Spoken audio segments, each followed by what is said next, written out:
Most important topic है ये, कुछ 13 टॉपिक लिखे हुए हैं और समझते हैं इनको सबसे पहले करना है आपको इस टाइम पे, और बार बार करना है, सिर्फ खत्म नहीं करना है कि हाँ पढ़ा तो हुआ है, और पढ़ा तो हुआ है, पेपर करने बैठते हैं तो सॉल्व नहीं होते क्वेश्चन।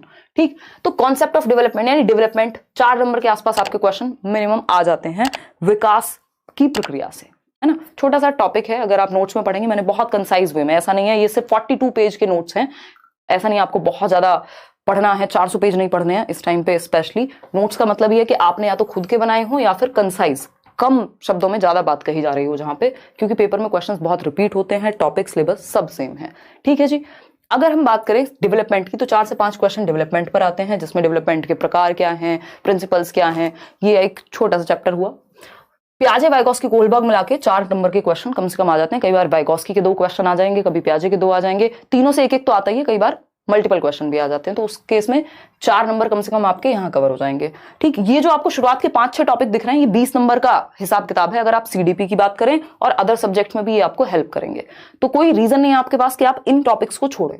ठीक, तो डेवलपमेंट का कॉन्सेप्ट प्याजे, वाइगॉस्की, कोलबर्ग, इनकी सबकी वीडियो लेट्स लर्न पे है, अभी मैराथन में मैं फिर से रिवाइज कराऊंगी आपको। ठीक, सीसीई यानी कॉन्टिन्यूअस एंड कॉम्प्रिहेंसिव इवैल्यूएशन, सतत एवं व्यापक मूल्यांकन।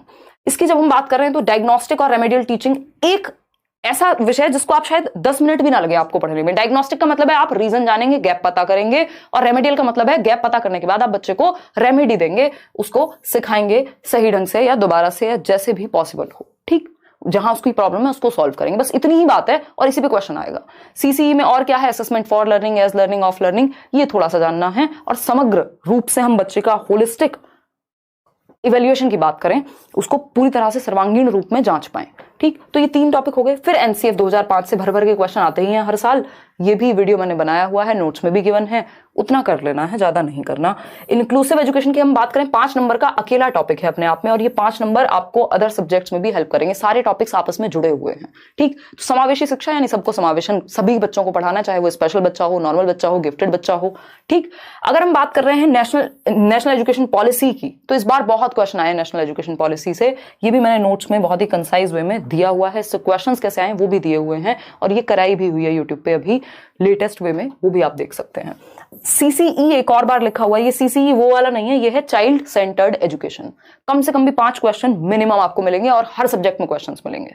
ठीक, जेंडर का एक क्वेश्चन है। अब बच्चे को अगर आपने सेंटर में रख लिया तो उसके जेंडर का भी ध्यान रखना है, उसके सोशलाइजेशन का भी ध्यान रखना है, उसके इंडिविजुअल डिफरेंसेस का भी ध्यान रखना है, यानी चाइल्ड सेंटर्ड एजुकेशन में ये सारे टॉपिक एक साथ कवर हो गए। ठीक, तो ये शुरुआत के टॉपिक लगभग 20 से 22 नंबर आपके दिलवा देंगे आपको।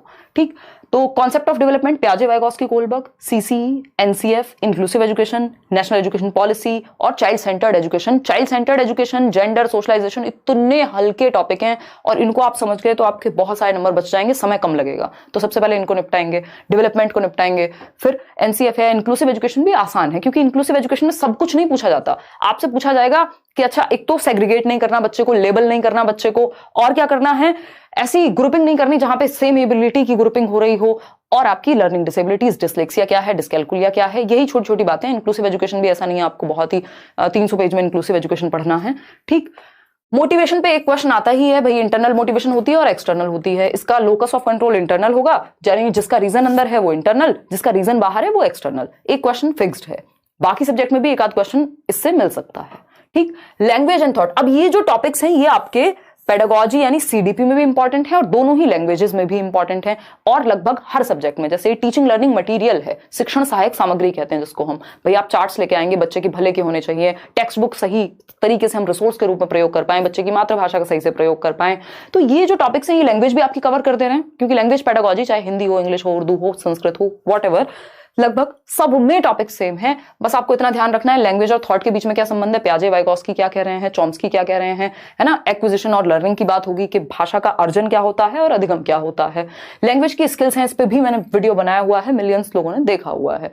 यानी भाषा कौशल, 4 भाषा कौशल हैं, LSRW से हम याद रखते हैं, सुबो पाली हिंदी में हम कहते हैं, सुनना, बोलना, पढ़ना और लिखना। ठीक, ये इनका मनोवैज्ञानिक क्रम है। अगर हम बात करें TLM की, टीचिंग लर्निंग मटेरियल की, तो बच्चे के लिए जितना हो सके प्रिंट रिच एनवायरनमेंट हमें क्रिएट करना है जिससे कि वो आसपास लैंग्वेज उसको दिखे आसपास और वो सीख जाए, माहौल मिले। इंटीग्रेटेड सब्जेक्ट टीचिंग है कि आप एक सब्जेक्ट को दूसरे सब्जेक्ट से जोड़ करके पढ़ा पाए। ठीक, तो यहाँ पे ये वाला जो पोर्शन है, ये जो 3-4 टॉपिक हैं, ये आपकी हिंदी पेडागोजी, इंग्लिश पेडागोजी लगभग कवर्ड है इनमें। और क्योंकि आप प्याजे वाइगॉस्की को लगभग पहले पढ़ चुके हैं, चॉम्स्की थोड़ा सा पढ़ लेंगे, मतलब एक एक नंबर के क्वेश्चन हैं, इनफ है ये पेडागोजी अगर आप इतना बार बार पढ़ लेते हैं और प्रीवियस ईयर कर लेते हैं, है ना।